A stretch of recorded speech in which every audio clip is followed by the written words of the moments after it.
Twin paradox. It sounds like science fiction, yet this paradox brings us astonishingly close to the fabric of reality, known as the twin paradox. This thought experiment, rooted in Einstein's theory of relativity, shakes the foundations of how we perceive time, space, and their interplay. More than just a captivating mystery, it's a portal into the astonishing world of modern physics, where time can expand, contract, and behave in ways that defy everyday understanding. The twin paradox starts with a straightforward setup. Two identical twins. One remains on Earth, living a normal life, while the other sets off on a high-speed journey through space in a spacecraft traveling close to the speed of light. When the spacefaring twin eventually returns home, something remarkable has occurred. The traveler has aged less than the twin who stayed behind. How is this possible? They're twins. They began life at the same age. Shouldn't time have passed equally for both? The explanation lies in Einstein's special relativity, which explains how time and space are interconnected. A core concept of relativity is that time is not fixed. It varies based on motion.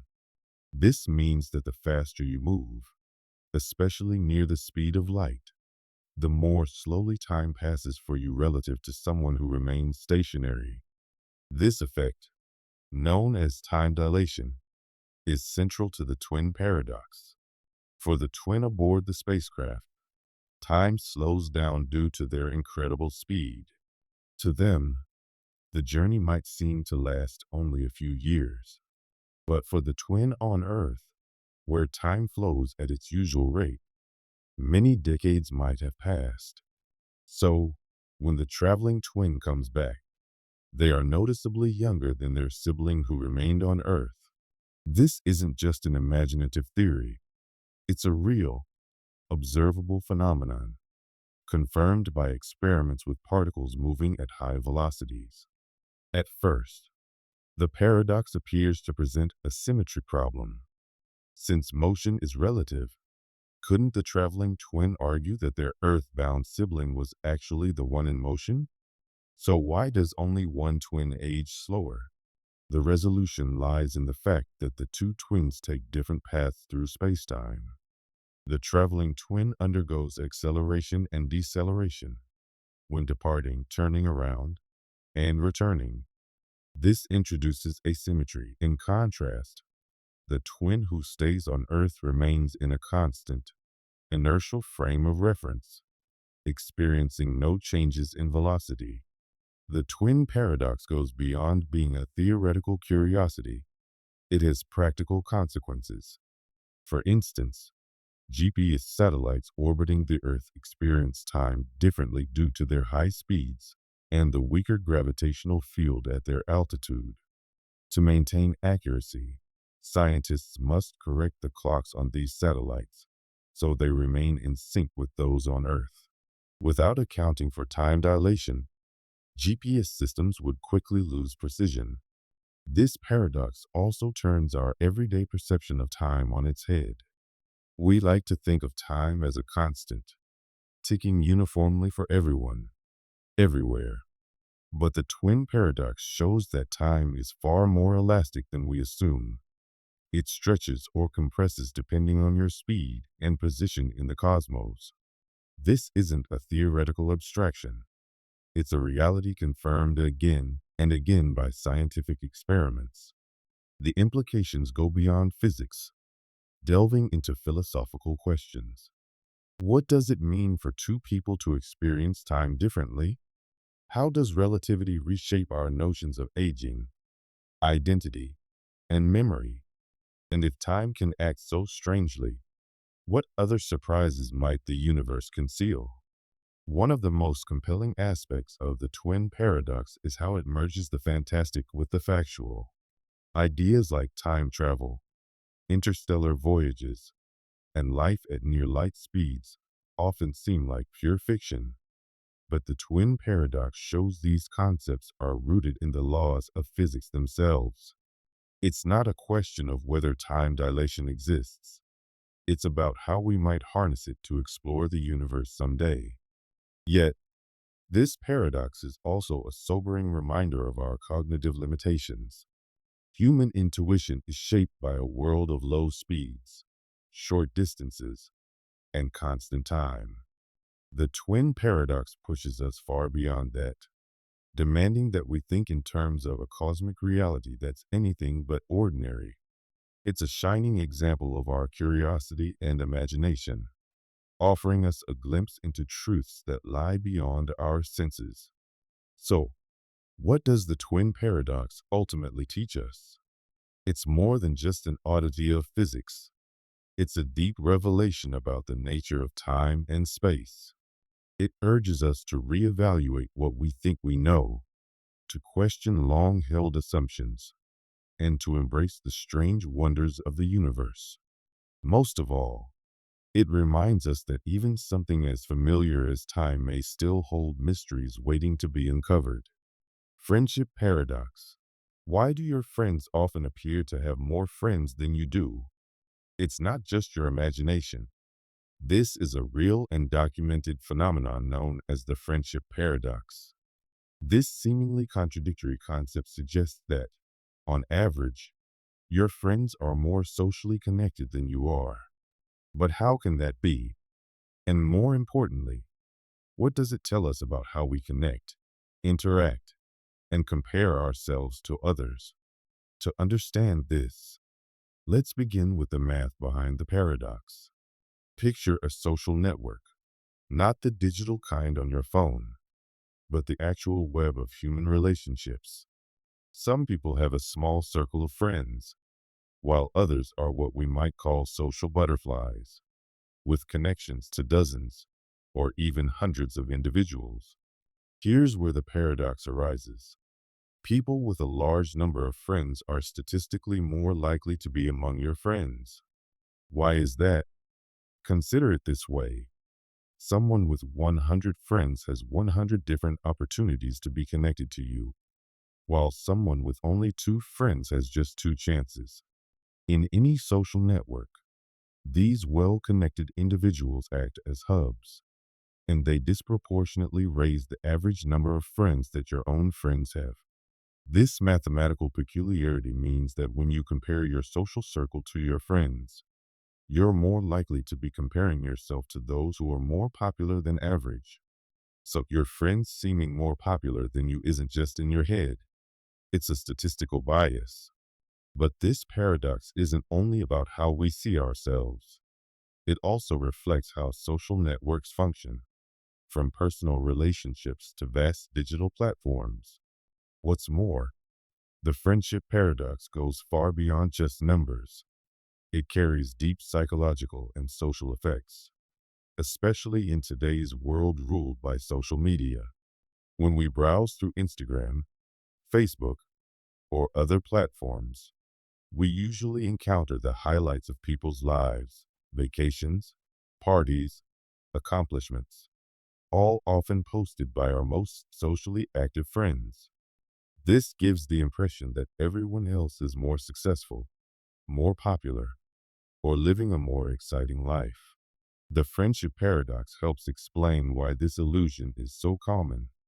We're naturally more exposed to highly connected people, which enhances our tendency to compare ourselves unfavorably. And this isn't just a mental trick. It can affect our mental health. Research has shown that comparing ourselves socially can lead to anxiety, jealousy, and even depression. But the friendship paradox also reminds us that these comparisons are based on a skewed view. Your friends may appear more popular, not because you're less worthy or less social, but simply due to the way network structures work. Interestingly, this paradox has practical uses beyond psychology. It's even employed in public health. During an outbreak of disease, for instance, health experts may use the paradox to identify influential people in the community, those who are more connected, and target them for vaccination or health messaging. By using the paradox in this way, we can more effectively spread useful information and limit the impact of disease or misinformation. It also shines a light on the unequal distribution of influence within any network, whether it's a friend group, a professional organization, or a social media community. A small number of people often hold most of the connections and influence. The friendship paradox shows us how this imbalance affects our perceptions, our interactions, and even the opportunities available to us. But perhaps the most powerful takeaway from the friendship paradox is what it reveals about perspective. It reminds us that our experience of the world is always partial, shaped by the people we are connected to. Just like how your friends may seem more popular, your perception of success, happiness, or wealth might also be distorted depending on who you're exposed to. This paradox encourages us to challenge those perceptions, to recognize their limits, and to focus on what's truly meaningful. In the end, the friendship paradox isn't just about data or networks. It's about how we relate to others and how those connections shape our lives. It urges us to rethink how we compare ourselves, to look beyond popularity, and to value the depth and authenticity of our relationships. Because at the heart of it, it's not about how many friends you have, but the meaning and quality of those friendships. And no paradox can ever take that away from you. Paradox of lottery. You buy a ticket for a massive lottery draw, knowing full well that your chances of winning are vanishingly small. Let's say 1 in 10 million. Yet, despite the staggering odds, you're suddenly filled with excitement and a glimmer of hope. Oddly enough, just holding that ticket brings a sense of confidence, a quiet belief that maybe, just maybe, you're the lucky one. This personal certainty seems strangely reasonable, even when facing such astronomical odds. Now, let's broaden our perspective. In a huge lottery where each ticket carries an almost non-existent chance of winning, every ticket holder still manages to hold onto some degree of optimism. This curious phenomenon is what we call the paradox of the lottery. At its core, this paradox reveals a sharp contradiction between two truths: the overwhelmingly high probability that you'll lose, and the individual's firm belief that they could win. And the paradox becomes even more intriguing when we look at the big picture. Even though millions of players may be nurturing personal hope, only one ticket, or perhaps just a few, will actually win. This leads to a clear logical tension. How can so many individuals believe they'll win when, statistically speaking, nearly all of them are bound to lose? To paint this more clearly, imagine a lottery with 10 million tickets in total. Every single one has exactly a 1 in 10 million chance of winning. Now, if each of those ticket holders believes that they might be the lucky winner, that belief might seem wildly irrational given the odds. Yet from the personal perspective, it's easy to understand. People don't typically think in terms of collective outcomes. They focus on their ticket and its potential. This paradox sheds light on the fascinating conflict between personal belief and statistical reality. It shows how individuals can hold beliefs that, while emotionally satisfying, contradict the mathematical truth. One can believe they have a shot at winning while also knowing most others, and likely themselves, won't. Let's go even deeper into the paradox of the lottery, examining the delicate dance between individual conviction and objective statistics. Each player's belief in their potential to win is deeply connected to their emotional investment. Even when people are intellectually aware that their odds are extremely low, their hope remains bright, personal, and very real. This heartfelt confidence sharply contrasts with the cold facts. Mathematically speaking, with 10 million tickets and just one grand prize, any single ticket's odds are dismally low. Yet, This truth seems to have little effect on a person's optimism. One insightful way to explore this paradox is through the lens of subjective versus objective probability. Subjective probability represents an individual's personal belief or confidence in an outcome, while objective probability is the actual mathematical likelihood of that event. In a lottery, each person's subjective probability is shaped by personal emotions, hope, anticipation, maybe even dreams of a better life. This emotional lens can lead to the belief that their ticket is somehow more special than the rest, even when the numbers say otherwise. On the other hand, the objective probability doesn't lie. The chance of winning remains minuscule. This mismatch between subjective belief and objective chance is the very heart of the paradox. People continue to hope in the face of near certain loss, an apparent contradiction between emotion and math. But this paradox isn't just about unlikely wins. It dives into the very essence of rational belief. When confronted with astronomical odds, why do people still cling to hope? That question brings us into the world of psychology and cognitive biases.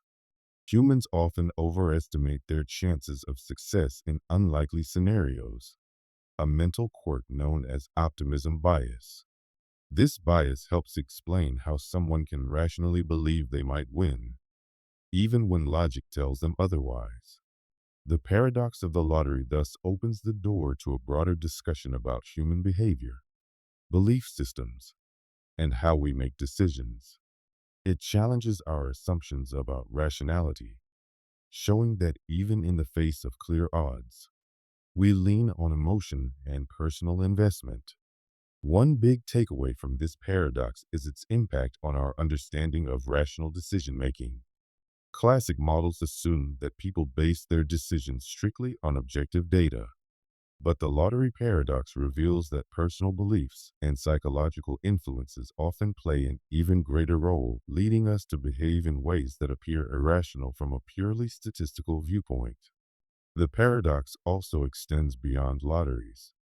It applies to real-life scenarios where chances of success are extremely slim, but belief in a positive outcome remains strong, like gambling, investment choices, or even health-related decisions. Another intriguing dimension is the paradox's relevance to the study of probability and decision theory. It highlights the difficulty of aligning subjective beliefs with objective facts and calls into question many models that assume people always act rationally. Ultimately, the paradox of the lottery is a powerful reminder of the emotional power of hope and the role it plays in human decision making. Despite clear, overwhelming odds, people continue to dream, believe, and act on their hopes. By unpacking this paradox, we begin to understand the intricate, surprising relationship between mathematics, belief, and behavior. In conclusion, the paradox of the lottery offers a compelling look into the clash between personal conviction and statistical truth.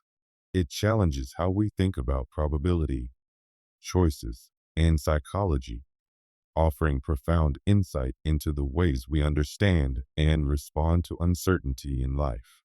Paradox of the Raven. If someone told you that observing a green apple could somehow help prove that all ravens are black, you'd probably assume they were joking. But surprisingly, that's exactly what the paradox of the raven suggests. One of the most fascinating and mind-bending puzzles in the realms of logic and philosophy. How could something as seemingly unrelated as the color of an apple offer any insight about ravens? This paradox compels us to rethink not only our ideas about what counts as evidence, but also how we come to understand and structure knowledge, also known as Hempel's paradox. This concept was introduced by German philosopher Carl Gustav Hempel in the 1940s. It begins with a basic logical statement: all ravens are black. In logic, this statement is equivalent to saying, if something is not black, then it is not a raven. These two statements carry the same meaning. They are logically interchangeable.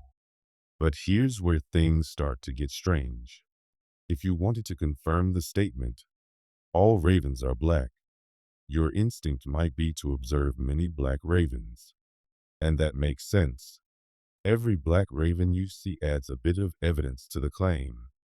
But using the same logic, observing something that is not black and also not a raven, like a green apple, also counts as supporting evidence for the idea that all ravens are black. Why? Because a green apple fits the contrapositive. If something is not black, then it is not a raven. So, according to formal logic, spotting a green apple offers just as much support for the claim as spotting a black raven. This is the heart of the paradox of the raven, an idea that clashes with our intuition by claiming that even unrelated seeming observations can serve as valid evidence. At first, this feels completely absurd.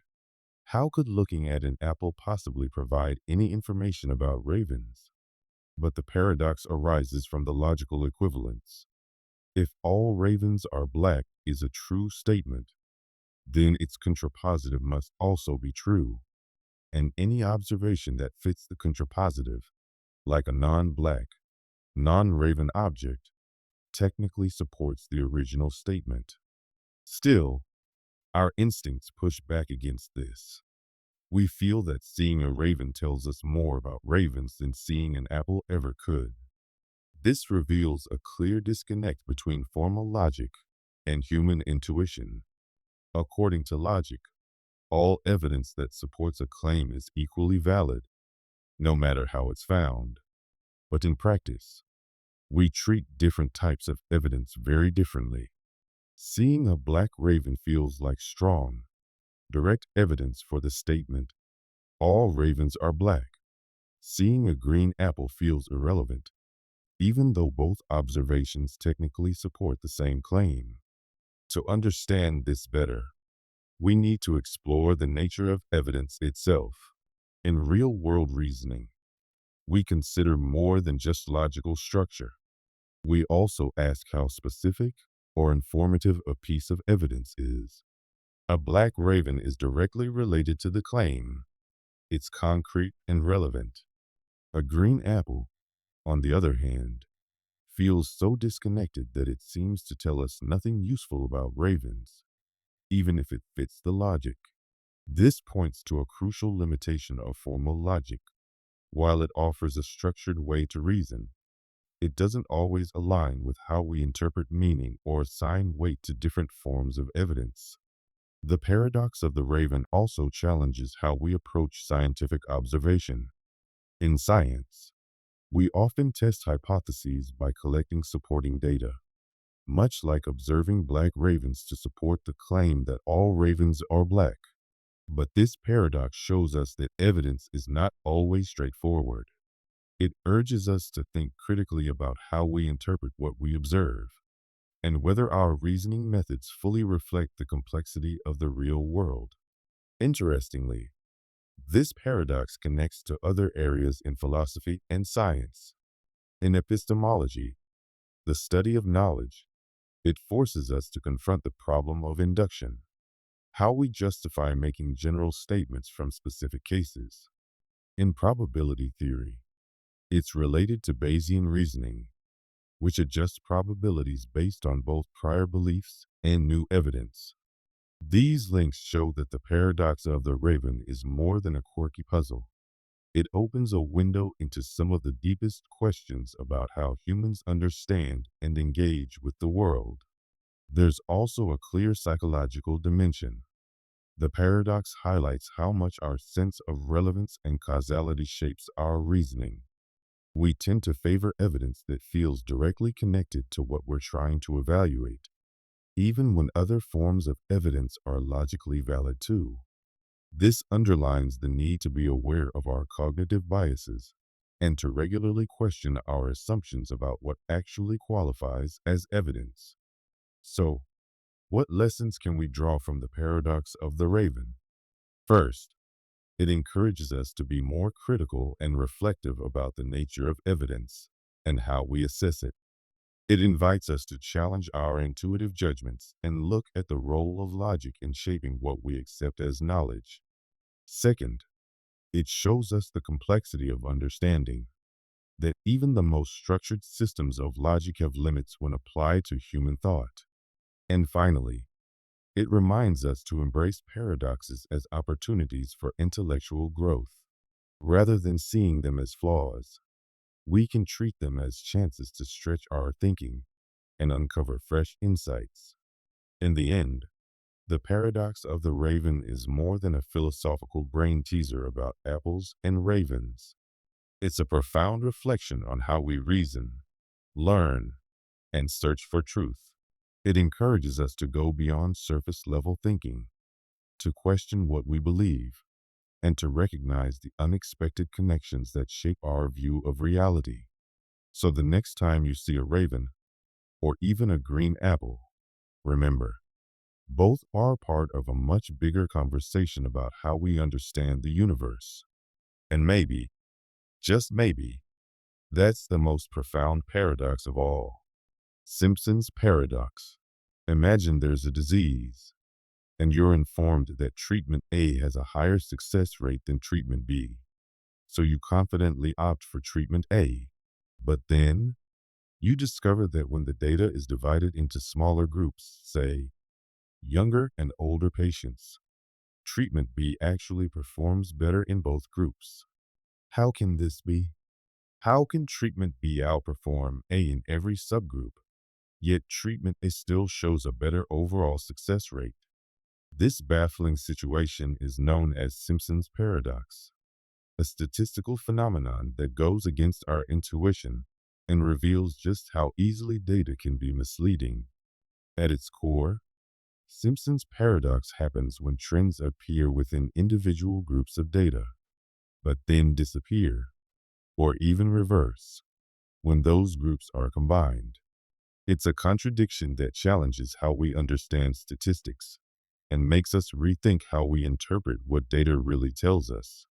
To better understand this, let's look at an example. Picture a university assessing its admission rates between male and female applicants. The overall data suggests that a larger percentage of male applicants were accepted compared to female applicants, hinting at possible gender bias.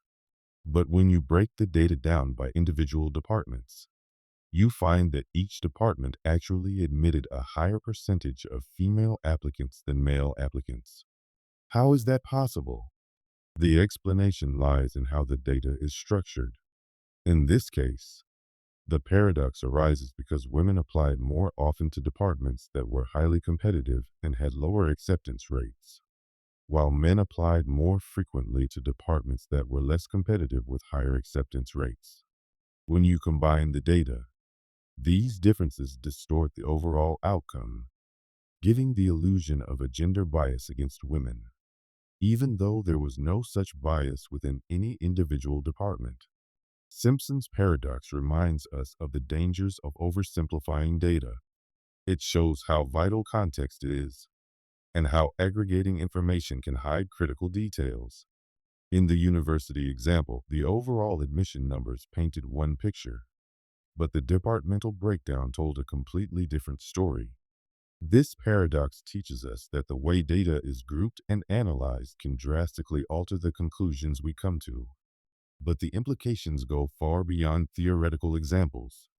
Simpson's paradox shows up in real-world scenarios across many fields: medicine, social sciences, sports, public policy, and more. In clinical trials, for instance, a treatment may appear effective when results are combined, but turn out to be less effective or even harmful when you analyze the results by age, gender, or other specific groups. In politics, voting trends based on overall data may suggest patterns that don't hold up when you dig into the details of individual demographics. Even in business, Things like marketing campaigns or product performance can be misinterpreted if data isn't broken down and analyzed with care. Simpson's paradox also raises deeper questions about causality and decision making. When faced with patterns that contradict each other, how do we decide which one to trust? Do we go with the overall trend, or do we prioritize what the subgroups tell us? The right choice often depends on the context and the question we're trying to answer. This paradox emphasizes that data never speaks for itself. It needs to be interpreted, and the way we interpret it depends on how it's presented and understood. One of the most important lessons from Simpson's paradox is the need for critical thinking and careful analysis. We live in a world where data increasingly drives decisions, and it's easy to take numbers at face value, especially when they support our assumptions or align with a convincing narrative. But Simpson's paradox shows us that data can be far more complex than it appears. Even statistics that seem clear-cut can actually be misleading. This paradox also has a powerful impact on how we communicate data. When data is misunderstood or misrepresented, it can lead to serious consequences, from flawed medical choices to misguided public policies. Understanding Simpson's paradox helps us become more thoughtful consumers of information. It trains us to ask the right questions and challenge misleading conclusions. The paradox also highlights the importance of transparency in data analysis. When presenting results, it's essential to offer enough context and details so others can see how the data was collected, grouped, and analyzed. While aggregated results can be helpful, they should always be accompanied by a breakdown of subgroups to avoid misleading interpretations. On a deeper level, Simpson's paradox touches on philosophical questions about truth and perception. It shows how looking at the same data from different angles can lead to conflicting conclusions, forcing us to wrestle with the idea that truth is often more complex than we prefer to believe. It's a paradox that encourages us to embrace complexity, to be skeptical of simple answers, and to re-examine the assumptions we make about how the world works. In the end, Simpson's paradox is more than just a statistical curiosity.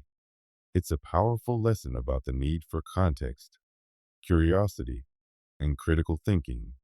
It challenges us to look past the surface, to examine data more deeply, and to engage with information in a thoughtful and skeptical way. And in a world where data is shaping more and more of our choices, that lesson may well be one of the most life-changing paradoxes of all.